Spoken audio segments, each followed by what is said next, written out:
Phoenix can hit 109 degrees Fahrenheit, while Houston may only reach 95 degrees Fahrenheit.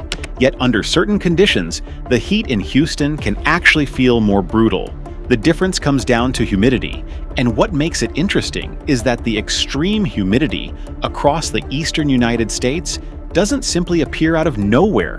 Much of that moisture comes from the ocean, then gets carried deep inland by wind patterns and the shape of the American landscape itself. Meanwhile, just a couple thousand miles to the west, the atmosphere works almost the opposite way. So how can one country experience two completely different kinds of heat? And why can the human body struggle more with 95 degrees Fahrenheit in one place than with 109 degrees Fahrenheit in another? The answer becomes much clearer when we look at the map of the United States.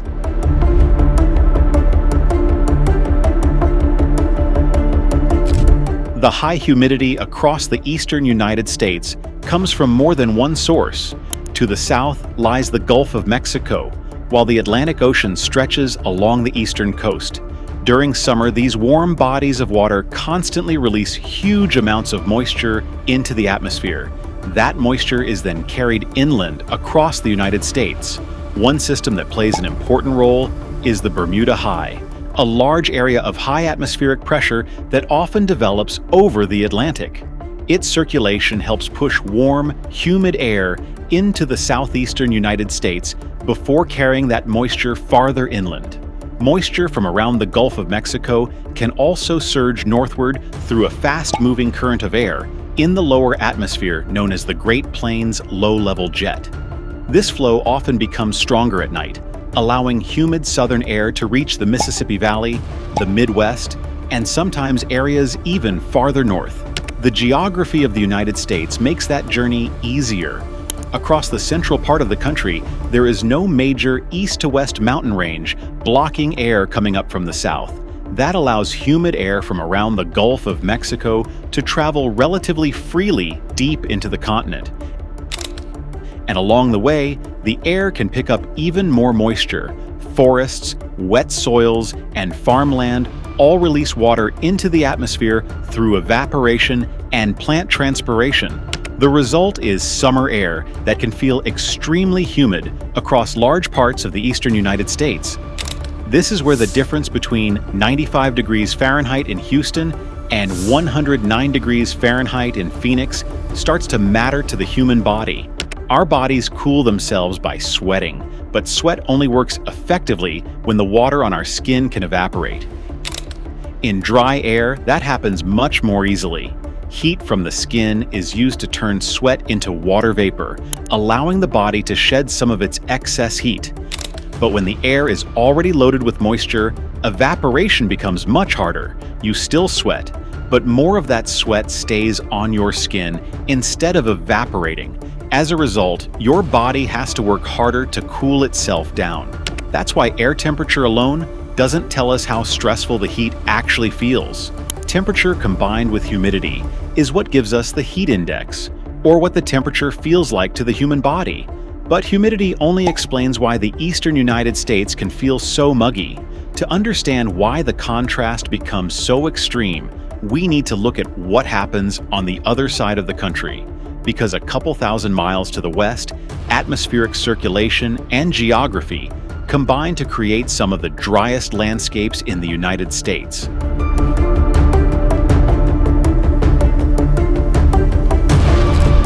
While the eastern United States receives a steady supply of moisture from nearby seas, conditions in the southwest are almost the reverse.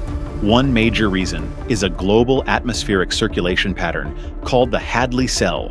Hot air rises near the equator, travels toward higher latitudes high in the atmosphere, and then sinks back toward the surface around 30 degrees north latitude. The American Southwest sits close to this zone. As that air sinks, it warms, and its relative humidity drops. That makes clouds and rainfall more difficult to form. It's one reason many of the world's major deserts are found around similar latitudes, including the desert regions of Arizona, Nevada, and southeastern California. But the atmosphere isn't the only factor. Moist air does arrive from the Pacific Ocean. Before it can penetrate far inland, however, it has to cross major mountain ranges in the western United States, including the Sierra Nevada. As the air is forced uphill, it cools. Water vapor condenses, and much of that moisture falls as rain or snow on the windward side of the mountains. By the time the air crosses the peaks and descends on the other side, it is much drier. This is known as a rain shadow. The effect is especially strong across the Mojave Desert and Death Valley. Death Valley lies behind several mountain ranges, meaning very little Pacific moisture ever reaches the valley floor. Average annual rainfall there is less than about 2 inches. The dry ground makes the contrast with the eastern United States even stronger. There is very little water or vegetation available to send moisture back into the atmosphere. So when the sun comes out, much of its energy goes directly into heating the ground and the air above it. That helps produce the extreme daytime temperatures deserts are known for. But that extremely dry air also gives the human body one important advantage. When sweat forms on your skin, desert air can still absorb plenty of additional moisture. Sweat evaporates more easily, helping the body release heat. So a much higher air temperature doesn't always produce the same level of heat stress as a lower temperature in a much more humid environment. That doesn't mean Phoenix stays bone dry all summer. When the North American monsoon becomes active around the middle of summer, moisture can push north from the south, including from the Gulf of California. Humidity rises, thunderstorms become easier to form, and the character of Arizona's heat begins to change. That shift is especially noticeable across the Sonoran Desert, including Phoenix and Tucson. The intense, extremely dry heat of early summer can feel quite different once monsoon moisture starts arriving a few weeks later. So the difference between desert heat and eastern U.S. heat isn't determined by location alone. It also depends on how much moisture happens to be in the atmosphere. And that difference doesn't disappear when the sun goes down.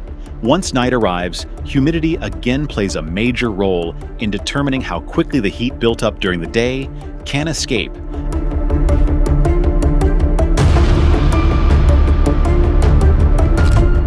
Across the deserts of the Southwest, extremely dry air and mostly clear skies allow the ground to release much of the heat it absorbed during the day back towards space relatively quickly.